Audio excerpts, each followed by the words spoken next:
ಬಂಧನಲ್ಲಿ ಬೀಯಲು ಗೋವಿಂದ ದೀಕ್ಷಿತ ಗೋವಿಂದ ದೀಕ್ಷಿತ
ಮುದಲೇ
ಮಾತಾಡ್ಲಿಕ್ಕೆ ಪರಿಚಯ ಬೇಕು ಅಂತೇನಿಲ್ಲ.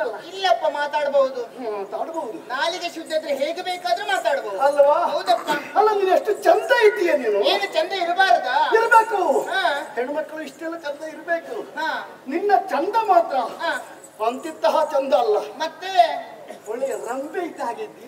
ಬಟ್ರೆ ನೀವು ರಂಬೆ ನೋಡಿದ್ದೀರಾ? ನೀವು ಅಲ್ಲ, ರಂಬೆ ಇರುದು ಮೇಲೆ, ನಾನಿರುದು ಕೆಳಗೆ. ಮತ್ತೆ ನನ್ನ ರಂಬೆ ಅಂತ ಹೇಳಿದ್ರಿ. ನನ್ನ ಅಪ್ಪಯ್ಯ ನೋಡಿರ್ಬೇಕು. ಎಲ್ಲಿ ಅಪ್ಪಯ್ಯ ಹೋಗಿದ್ದಾರೆ? ಅಪ್ಪಯ್ಯ ಹೋಗಿದ್ದಾರ? ಅಲ್ಲಿ ರಂಬೆ ಹತ್ರ ಮಾತಾಡ್ತಾ ಇರ್ಬೇಕು. ತಲುಪಿರ್ಬಹುದಾ?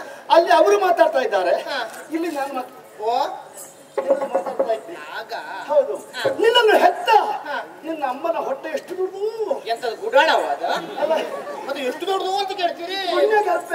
ಹೌದಪ್ಪ. ಒಳ್ಳೆಯ ಮಕ್ಕಳನ್ನು ಪಡೆಯಬೇಕಂತಿದ್ರೆ ತಂದೆ ತಾಯಂದ್ರಿಗೆ ಪೂರ್ವ ಜನ್ಮದ ಪುಣ್ಯದ ಫಲದಿಂದ ಮಾತ್ರ ಸಾಧ್ಯವಂತೆ. ಅಲ್ಲಿಗೆ ಎಲ್ಲಿಗೆ ಅಂದ್ರೆ ವಿಷಯ. ಹೌದೌದು, ಒಳ್ಳೆ ಒಳ್ಳೆ ವಿಷಯ ಅದು. ಸರಿ, ನೀನು ನಿನ್ನ ಬಗ್ಗೆ ಆಲೋಚನೆ ಮಾಡ್ತಾ ಇರುವುದು. ಈವರೆಗೆ ನಿನ್ನ ನಾನು ಎಲ್ಲೂ ಈ ಊರಲ್ಲಿ ನೋಡಿದ ಹಾಗಿಲ್ಲ. ನಿಮ್ದು ಹಾಗಿದ್ರೆ ಹೆಣ್ಣು ಮಕ್ಕಳು ನೋಡುದೇ ಕೆಲಸವಾ? ಖಂಡಿತ ಅಲ್ಲ, ಮತ್ತೆ ಕೆಲಸ ಬೇರೆಯೇ ಉಂಟು. ಆದ್ರೆ ನನ್ನ ಉದ್ಯೋಗದಲ್ಲಿ ಹೆಣ್ಮಕ್ಕಳದು ನೋಡುವುದಕ್ಕೆ ಸಿಕ್ಕಿದಷ್ಟು ಅನುಕೂಲ ಅವಕಾಶಗಳು ಮತ್ತೆ ಯಾವುದರಲ್ಲಿ ದೊರಕಲಿಕ್ಕಿಲ್ಲ. ನಿಮ್ಮ ಅನುಭವಕ್ಕೆ ಶರಣ ಸ್ವಾಮಿ. ಮತ್ತೆ ಅದನ್ನು ನಮ್ಮಲ್ಲಿ ಪಡ್ಕೊಳ್ಬೇಕು. ಹೌದಾ? ಅಂದ್ರೆ ಪೂಜೆಗೆ ಬೇಕಾದ ಜನ ಬೇರೆ ಮಾಡ್ತೇನೆ, ತೀರ್ಥ ಪ್ರಸಾದ ಕೊಡ್ಲಿಕ್ಕೆ ಮಾತ್ರ ನಾನೇ ಕೂತ್ಕೊಳ್ಳೋದು. ಅದ್ಯಾಕೆ? ಕಾರಣ ಇದೆ. ದೇವಸ್ಥಾನಕ್ಕೆ ಎಷ್ಟೋ ಮಂದಿ ಬರ್ತಾರೆ, ಹೋಗ್ತಾರೆ. ಆದ್ರೆ ಒಂದು ಸತ್ಯ ಹೇಳ, ಏನು? ಹುಡುಗಿಯರಷ್ಟು ದೇವರಲ್ಲಿರುವಂತಹ ಶ್ರದ್ಧಾ ಭಕ್ತಿ ಅನ್ನುವಂಥದ್ದು ಈಗಿನ ಕೆಲವು ಯುವಕರಿಗೆ ಇಲ್ಲಿದೆ. ಯಾವ್ದಾದ್ರೂ ಹುಡುಗರ ಕಿವಿಗೆ ನೀವು ಹೇಳಿದ್ ಬಿತ್ತಂತಾದ್ರೆ ಎಲ್ಲ ದಂಡು ಕಟ್ಟಿಕೊಂಡು ಬರ್ತಾರೆ. ಈಗ ಅದು ನೀನೇ ಹೇಳಿಕೊಂಡು ಪ್ರಚಾರ ಮಾಡಿಕೊಂಡು ಹೋಗಿ. ನಾನು ಹೇಳುವಳಲ್ಲಪ್ಪ. ಹುಡುಗರ ಪರಿಚಯ ಉಂಟು ಅಂದ್ರೆ ದೇವಸ್ಥಾನಕ್ಕೆ ಬರ್ತಾರೆ, ದೇವರ ಮುಂದೆ ನಿಂತುಕೊಳ್ತಾರೆ, ದೇವರಿಗೆ ನಮಸ್ಕಾರ ಮಾಡೋ ಕ್ರಮ ಹಲವು ಉಂಟು. ಇವ್ರೇನ್ ಮಾಡ್ತಾರೆ ಗೊತ್ತಾ? ಏನ್ ಮಾಡ್ತಾರೆ? ಹೀಗೆ ದೇವ್ರು ನೋಡು, ಅದು ಹೋಗುದೇ. ಯಾರೋ ಮಾಡ್ತಾರಲ್ಲ, ದೇವರ ಪುಣ್ಯ. ಆದ್ರೆ ಹುಡುಗಿಯರ ಹಾಗ ಮತ್ತೆ ಬರುವಾಗ ಹಣ್ಣು ಕೈ ಹಿಡ್ಕೊಂಡು ಬರ್ತಾರೆ, ದೇವರ ಬದಿಯಲ್ಲಿ ಅಲ್ಲಿ ಇಡ್ತಾರೆ, ಕಣ್ಮುಚ್ಚಿ ಒಂದು ಕ್ಷಣ ಮೌನಿಯಾಗಿರ್ತಾರೆ.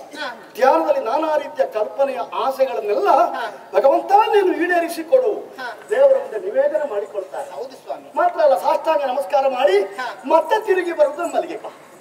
ನಿಮ್ಮಲ್ಲಿ ಬರುದು ಯಾಕಂತ ನಂದುಂಟಲ್ಲ ತೀರ್ಥ ಪ್ರಸಾದ. ಹಾಗೆ ಅಲ್ಲಿಗೆ ಬರ್ತಾರೆ. ಒಂದು ಕೈ ಮುಂದೆ ಮಾಡುವಾಗ ಕೈ ನೋಡಿದ್ರಾ ಇಲ್ವೋ?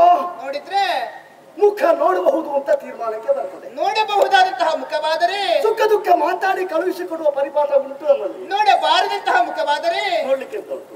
ತೀರ್ಥ ಪ್ರಸಾದ ತಕೊಳ್ಳೋದು ಮುಂದೆ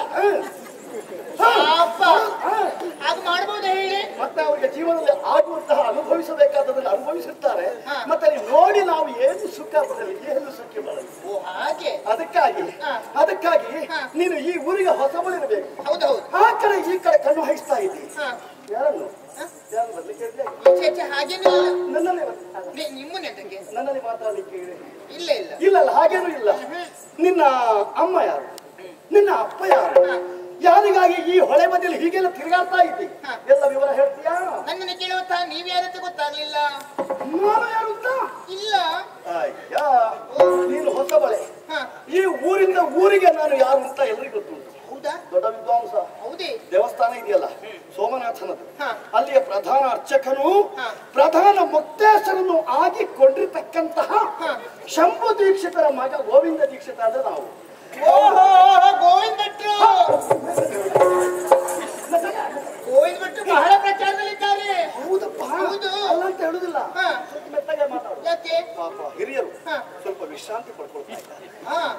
ಜೊತೆಯಾಗಿ ಇರುವುದೇ ನಮ್ಮ ಭಾಗ್ಯ ಅಂತ ಭಾವಿಸಬೇಕಾಗ್ತದೆ. ಅದು ಹೌದು. ಅವರ ವಿಶ್ರಾಂತಿಗೆ ನೀನು ಕರೆಯಲ್ಲಿ ಒಗ್ಗ ಹಾಕಿದ್ರೆ ಗೊತ್ತಾದ್ರೆ ಎದ್ದು ಬಂದವರು ನನಗೂ ತೊಂದರೆ ಮಾಡ್ತಾರೆ. ನಿನ್ನ ಕೆಲಸ ಇದ್ದದಿಲ್ಲ. ಕಂಡ ಹುಡುಗಿಯರ ಹತ್ರ ಮಾತಾಡಿಕೊಂಡು ಹೊತ್ತು ಕಳೀತಾ ಇದ್ದೀರ ಮಾಡಿ ನಾಡಿ ದೇವಸ್ಥಾನಕ್ಕೆ ಏಟೂ ಕೊಟ್ಟರು ಅಂಥವರವರು ಭಟ್ರೆ ದೀಕ್ಷಿತ ಅಂತ ಕರೀತಾರೆ.